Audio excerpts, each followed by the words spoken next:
When most people think of Greek mythology, they picture gods like Zeus, Athena, or Apollo. But there was another figure, mysterious, powerful, and unlike any other. And her name was Hecate. And she ruled over things most people feared, such as darkness, spirits, magic, and the unknown. And over time, many of her stories faded away, but the ones that remain show a goddess who was once deeply respected and whose influence still echoes today. Hecate was a goddess from ancient Greek mythology. She wasn't part of the 12 main gods who lived on Mount Olympus, but that didn't make her less important. In fact, Hecate had a unique kind of power.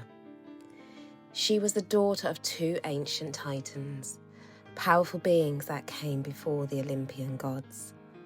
Her mother was Asteria, linked to the stars, and her father was Perseus, associated with destruction. From them, Hecate inherited control over mysterious forces such as night, spirits, magic, and crossroads.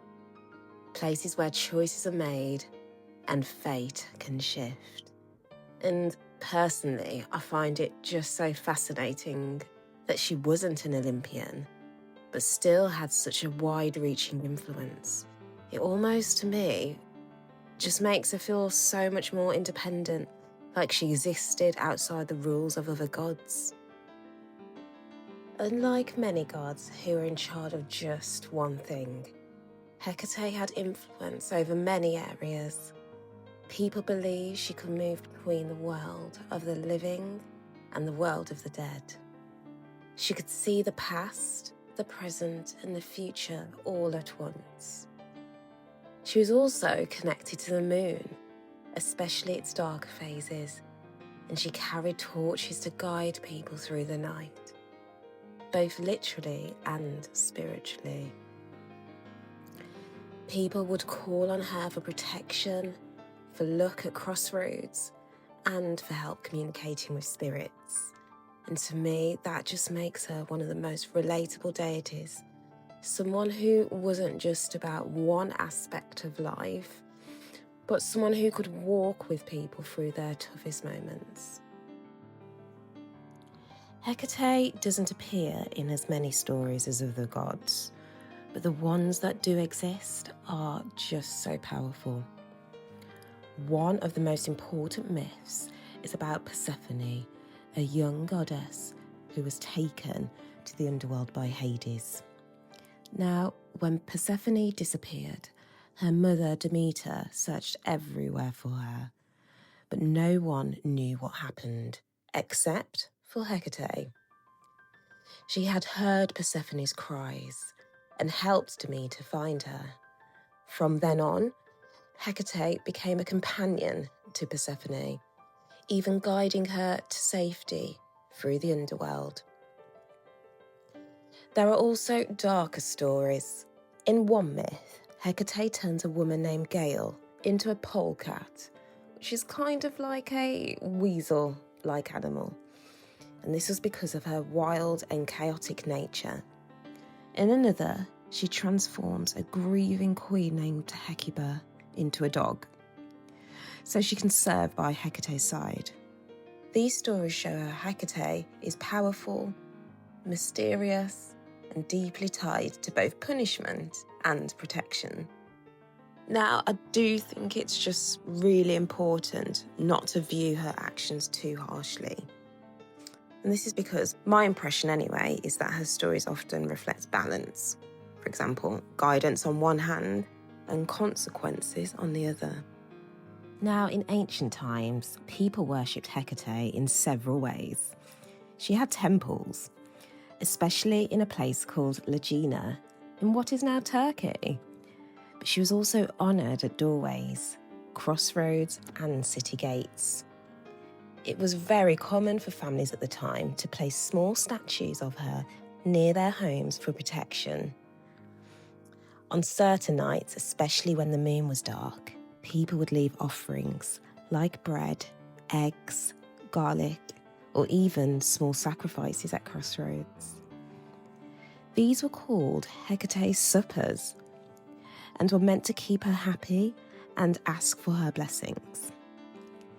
She was often also shown for holding keys, torches, and sometimes accompanied by dogs, especially the black ones, which was considered so very sacred to her. And I just can't help but admire how ordinary people honoured her in their everyday lives. To me anyway, it does make her feel less like a distant goddess and more like a guardian that people genuinely trusted. As time passed, people's beliefs changed, new religions and cultures spread, and old gods were pushed aside.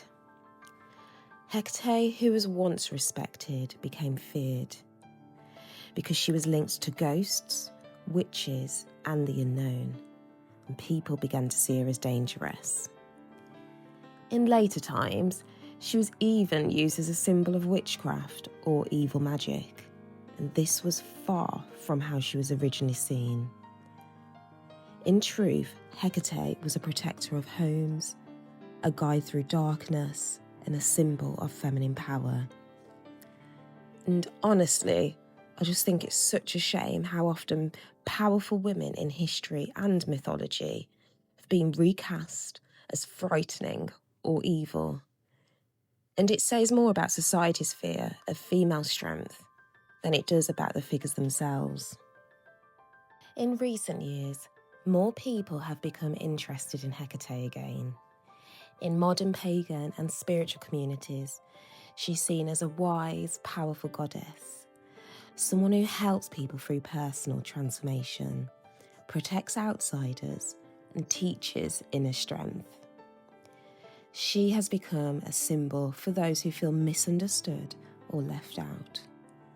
And her story is being told once more. Not something scary, but something empowering. And I absolutely love this revival. It feels like people are reclaiming her true nature, not as a villain, but as a guide through change and uncertainty. Hecate was never just a goddess of witches or ghosts.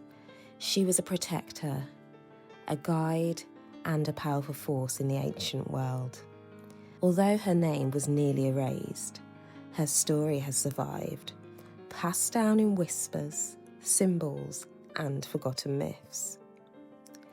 And now, as more people learn about her, Hecate's torch is lighting the way once again. And in my opinion anyway, that's what makes her timeless. She represents a strength to walk into the unknown and come out stronger on the other side. And don't forget to like, subscribe, and hit the bell for more forgotten stories, hidden myths, and legends reawakened.